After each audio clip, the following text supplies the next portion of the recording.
भाई जय बाबा की भाई सारे भाईजान है। आज भाई हम लाठी सीखने का दूसरा स्टेप करने वाले हैं। लाठी हमने इसलिए नहीं ली क्योंकि बच्चों को सिखा रहे हैं, इसलिए हमने इन डंडियों का इस्तेमाल किया है।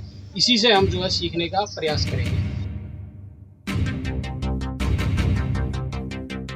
हमने तुम्हारा कोई प्रतिद्वंदी है, वो तुम्हारे पर अचानक हमला कर दे, तो उससे कैसे बच सकते हैं? अब देखो, जैसे करो वही ऐसे, ये ये ये ये ये ऐसे हमेशा हाथ ऐसे रखना है, ऐसे रखना है।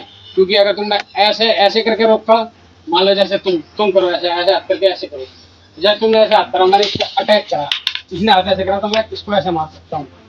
इसलिए हमेशा हाथ ऐसे रखना है और किस साइड को नीचे रखना है, यूं यूं नीचे तिरछी, क्योंकि ऊपर की साइड नहीं जाएगा।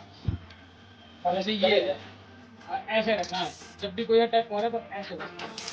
ऐसे नहीं करना, ऐसे करोगे तो तुम्हारे हाथ पर मार देगा। ऐसे होगा तो वो पलटा नहीं मार पाएगा। जैसे अब देखो, जैसे दिखाते हैं ये, जैसे हम लोगों ने इसका हमला किया है, तो यहाँ से ये ऐसे, अगर हाथ मुट्ठी बंदी होगी तो सीधा वो ऐसे हमारे ऊपर की तरफ नहीं ले जाएगा, वो नीचे की तरफ ले जाएगा। ठीक है, तो इस तरह से स्टेप करना है।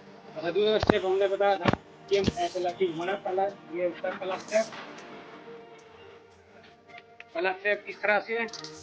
अब दूसरा स्टेप ये है, उल्टी तरफ से लाठी चलानी है ऐसे। ठीक है, और और जैसे ये स्टेप होते हैं, ये देखो, लाठी को हम इस तरह से भी घुमा सकते हैं। ये स्टेप है, देखो, एक दो तीन चार, एक दो तीन चार, एक दो तीन चार, एक दो तीन चार।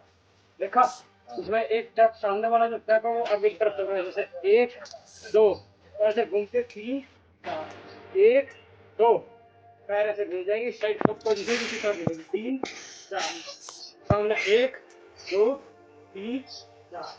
ठीक है, इस तरह से पोजीशन बदलती है। और लाठी का इस तरह भी इस्तेमाल कर सकते हैं, इस तरह।